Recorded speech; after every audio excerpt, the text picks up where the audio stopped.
Welcome to Module 3, where I will discuss the role of a bereavement doula and preparing the woman for a pregnancy release through the use of ritual. All pregnant women should have access to continuous, non-judgmental emotional, physical, and informational support. I believe all women should also be trusted to make choices that are best for them. Women need to have their experiences and memories of those experiences honored. And all pregnant women should be safe and have access to exceptional health care. Moreover, clinics, hospitals, organizations, and individuals who work with pregnant women should be respected and protected. Ending a pregnancy is a private experience that is deep with many emotions, sometimes not fully understood or felt until the pregnancy has been released. A bereavement doula can provide emotional, physical, and spiritual support before, during, and after a woman's pregnancy release. A bereavement doula can provide pregnancy release rituals and prepare the body, mind, and spirit for ending a pregnancy. If we have doulas for birth, why not for death? I really believe maternal mental health care needs to expand their thinking around all aspects of a woman's fertility to include not only pregnancy and creating life, but also death, along the woman's reproductive spectrum of her whole life. Yes, her body could, should, is anticipated to create life. But as you can see from statistics, 1 out of 4 women will have a miscarriage, and 1 out of 2 will choose to terminate a pregnancy. So a woman's body not only represents the creation of life, but also of death. Here are some helpful ideas for you to help your client prepare for the procedure. Preparation is critical to helping a woman feel more contained emotionally and helps put order in her world. Any medical procedure can often feel overwhelming, chaotic, unexpected, disempowering, and scary. All of these preparation rituals help mitigate all the possible negative psychological symptoms and outcomes of feeling out of control. Honoring a pregnancy release can be deeply healing. Using a ritual for a termination is honoring the body, her experience, and validates her feelings, including acknowledgement for the brief life and loss of the pregnancy. I believe strongly that ritual should be a part of every woman's mental health recovery plan. So energy cleansing, setting intention, meditation and contemplation, writing, Reiki, and having the woman pay attention to any dreams or signs around her help also to put some order and help her to feel as if she has more control over her body and of the experience and the procedure. To continue, going out in nature, going barefoot in the grass is called earthing, or in the dirt or in the sand, and it helps connect you to that electromagnetic field that is around our planet Earth.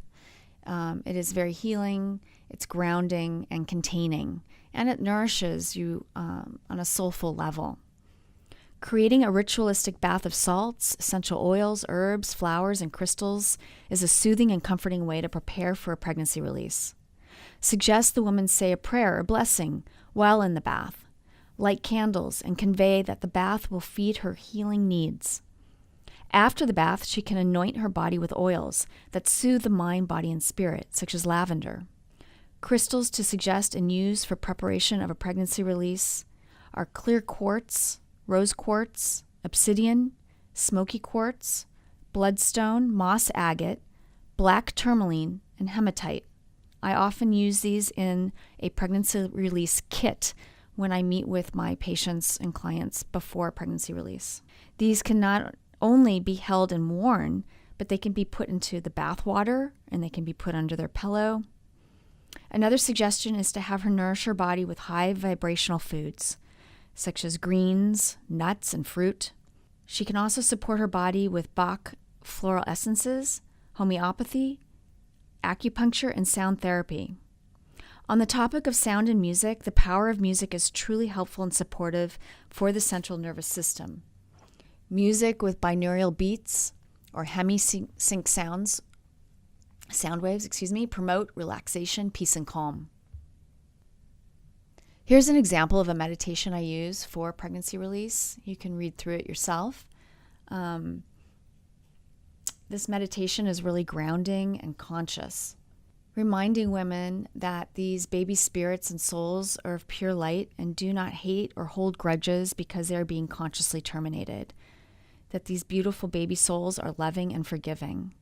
Using this meditation for their pregnancy release is a way of finding peace and helping them secure the confidence that they are in control of their fertility in a holistic, sacred, and conscious manner.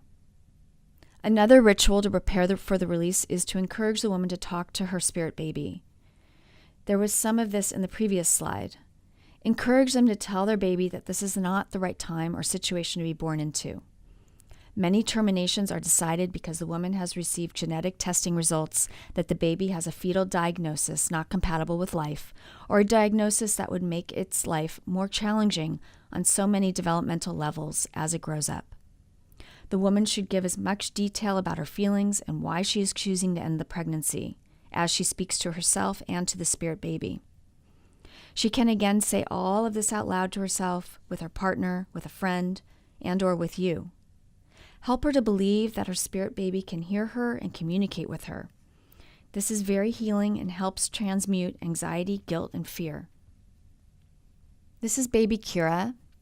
This is a 28-week termination due to 2 fetal anomaly diagnoses of Turner syndrome and enlarged ventricles in her brain. I gave this couple a ritual kit prior to the termination that included essential oil of lemon, rose quartz, a white candle, Palo Santo wood for smudging, poems and psalms, and I had the parents each write a letter to her. These letters were cremated with her body. She was cremated even though she was a termination. Often women and their families are not told that they can cremate a terminated pregnancy regardless of gestational age. It is important to inform and advocate for women's reproductive rights. In this case, the hospital had put a code on the death certificate that it was a termination and therefore considered medical waste. As their psychologist, advocate, and licensed funeral director and death midwife, I was able to get a funeral home involved to help get a letter from the doctor with a diagnosis for the reason of the termination, and the parents were able to cremate her. I hate to think of the needless suffering and distress they would have experienced if I hadn't been able to help them get her cremated. This is baby Jaja. Baby Jaja was a 40-week stillbirth. I helped release baby Jaja from the hospital and handed the baby to the parents in their car in the parking garage of the hospital. This couple knew their legal rights and chose to take their deceased baby home with them from the hospital. As long as a funeral home will take responsibility for the baby's body, the hospital must release the baby to the parents. This was the couple's first child.